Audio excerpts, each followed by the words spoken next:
जी, मुद्दतों पहले की बात है कि बड़े बूढ़े जो नानी होती थी या दादी होती थी, वो कहानियाँ सुनाया करती थी।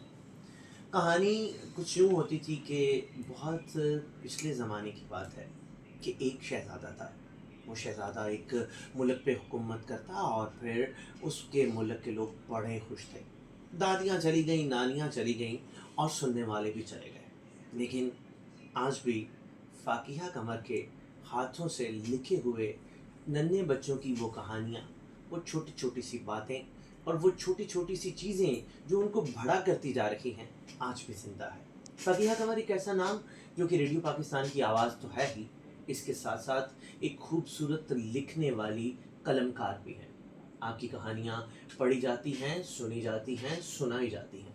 और फिर सबसे बड़ी बात कि आपकी कहानियाँ सिर्फ़ वतन अज़ीज़ में नहीं, बल्कि पूरी दुनिया में जहाँ-जहाँ पे उर्दू बोलने, समझने और लिखने वाले मौजूद हैं, वहाँ पे फ़ाकिहा कमर एक कहानी की सूरत में बच्चों के ज़हन में समा गई है।